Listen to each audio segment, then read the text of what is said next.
और दिल्ली पुलिस ने इसमें खुल के जैसा रोल अदा किया कि खुद ही दंगे कर रही थी, वो खुद ही गोली चला रही थी, खुद ही आग लगा रही थी और खुद ही उकसा रही थी जो लोग भीड़ को उकसा रही थी, किस्म से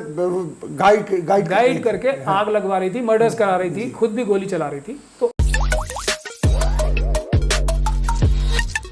दिल्ली पुलिस के जो भ्रष्ट अधिकारी हैं, जिसमें DCP north east mister Surya भी हैं, जिनकी कपिल मिश्रा के साथ तस्वीरें खड़े हुए जब वो प्रोवोकेटिव स्पीचेस दे रहे थे, वो आई कि वन साइडेड इन्वेस्टिगेशन इस तरह की जा रही है कि जितने भी कंप्लेंट मुस्लिम्स ने की है, जी मुस्लिम कम्युनिटी वालों, उसको अगर कोई बाय नेम कंप्लेंट करना चाह रहा है तो पुलिस वालों ने भगा दिया।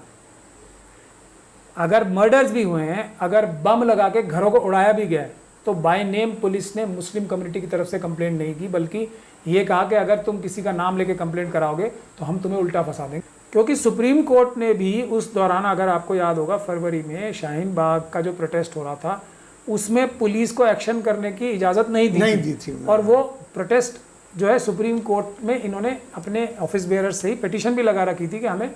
पुलिस एक्शन करने की इजाज़त दी जाए। तो सुप्रीम कोर्ट ने भी इजाज़त नहीं दी थी। तो अब एक ही रास्ता इनके पास था कि इस पे आरएसएस और बीजेपी के कार्डर्स मिलके और अपने जो गुंडा एलिमेंट्स इनके साथ हमेशा रहते हैं, विश्व हिंदू परिषद के, बजरंग दल के, वो इन पीसफुल प्रोटेस्ट पे हमला करें और इन लोगों का कत्लेआम करें। जी। और दिल्ली पुलिस ने इसमें खुल के जैसा रोल अदा किया कि खुद ही दंगे कर रही थी, वो खुद ही गोली चला रही थी, खुद ही आग लगा रही थी और खुद ही उकसा रही थी जो लोग भीड़ को उकसा रही थी, किस्म से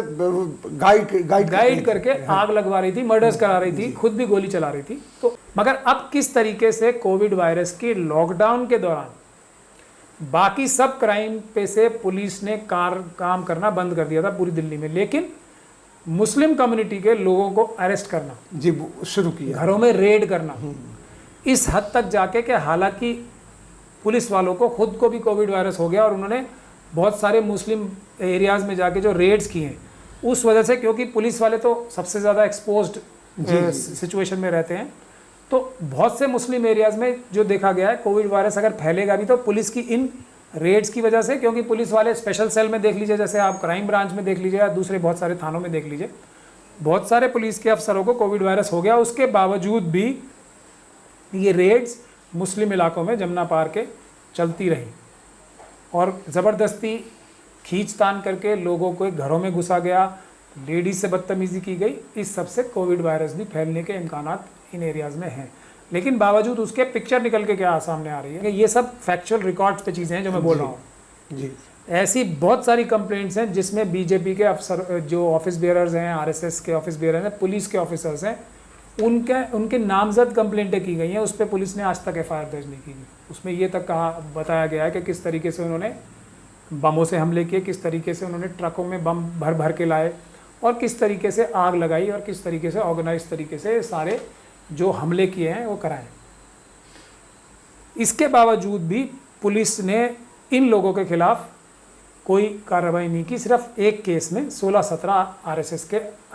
जो ऑफिस बेयरर्स हैं या उनके एक्टिव मेंबर्स हैं उनको अरेस्ट किया गया, सिर्फ एक केस में मर्डर के। यहाँ तक हुआ है कि एक 85 साल की महिला को भी जिंदा जला दिया गया लूटपाट करते हुए लोगों। इतनी और मस्जिदें और